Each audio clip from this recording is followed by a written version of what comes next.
Obviously, another tough neutral site game, and especially the way it finished up. But what did you kind of see from your squad on the offensive end of the court today?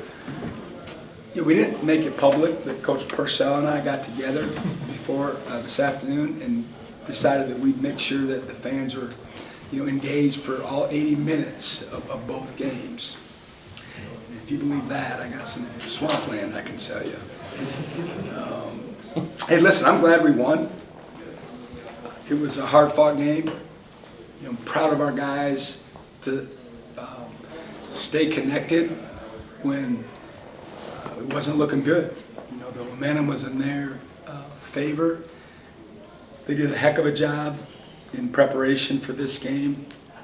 They put their guys in really good positions to take advantage of some things that we do, defensively. And there was probably more adjustments made in the second half of this game and 2 or 3 games combined. We usually have a plan that we adjust our defense going into a game, and we don't adjust it that much in the game very often. But today they made us, and fortunately our guys took the memo from the huddle and went out there and executed it defensively. We were able to finally get enough stops, and then in my opinion, we won the game because we made free throws in the second half. That was a big difference maker for us. We made 10 baskets with 17 free throws, and we were able to get enough stops to hold them off.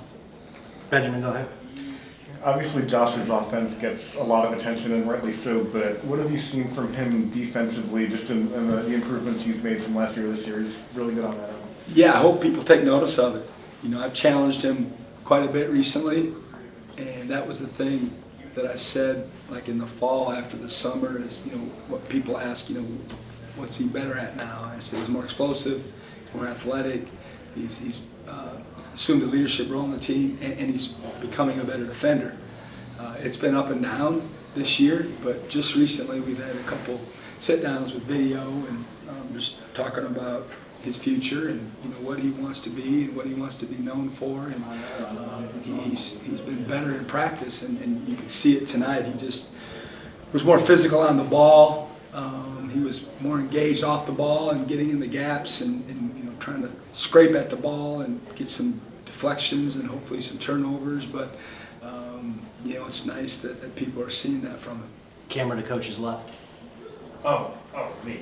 Yeah, the camera to coach's left. Yeah. So RJ Mendez obviously got one of the biggest rebounds of the game, if not the biggest one. I feel like when we watch his team this season, he's been one of the glue guys. What can you say about his effort tonight, but also bringing it in practice the rest of the season? Yeah, he's shown a little fire, and which is great to see from us, or our standpoint. And he's getting more and more comfortable.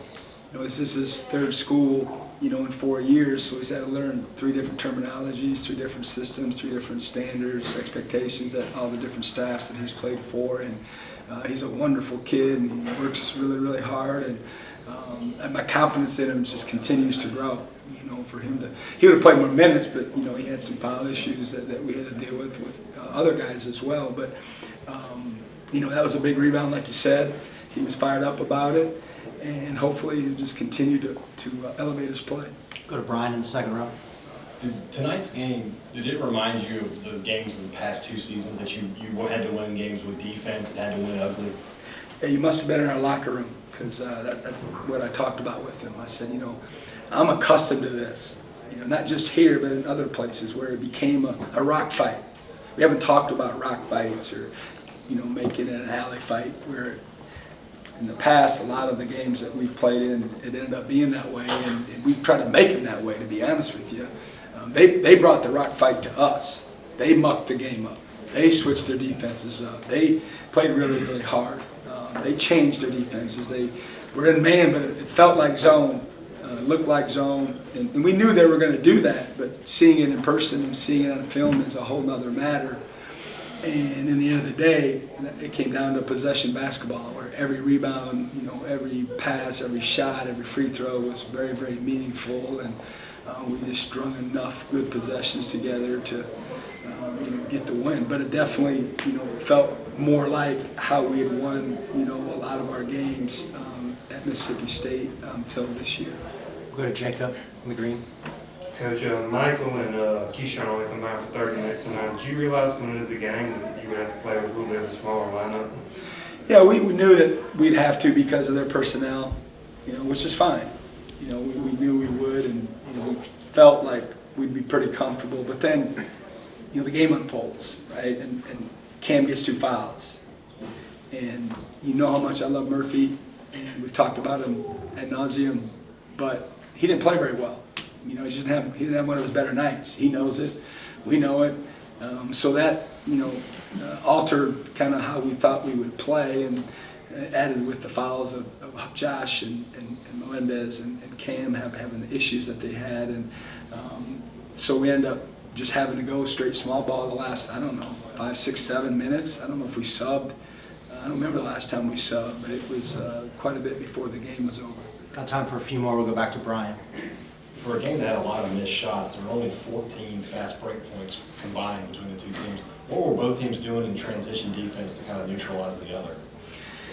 Yeah, well, I can't speak for them, but we spent a lot of time on what we call our get back, and trying to make sure that they're not scoring in transition. And they're not a high tempo team that way, so they're fine with playing half court. And then more often than not, when it becomes the type of game that it unfolded to, that's the way it goes. Nobody's really in that big a hurry to try to push it down the court. Everybody's kind of settled into this is just kind of the way it's going to be, and you're going to have to win it in the half court either offensively or defensively.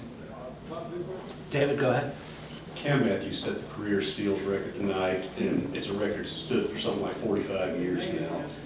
Do we almost get to the point that we take Cam for granted? We don't even notice the things he does because he does so much? I don't know if y'all do, but I don't. I appreciate Cam, and everybody in our team room knows how valuable he is. And I think if you ask everybody this question from top to bottom, and they were being honest with you, everyone feels a little more comfortable when he's on the court.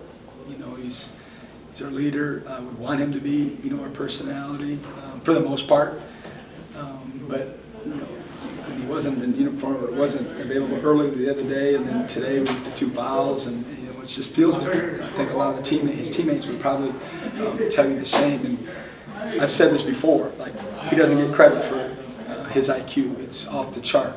It's as high of a basketball IQ that I've ever been around in all my career, 32 years. And that's the beauty of it. He's got this aggressiveness, this obvious athletic ability, emerging skill set, and then you combine that with an understanding of what's going on out there, what we're trying to do. So it makes it invaluable for us.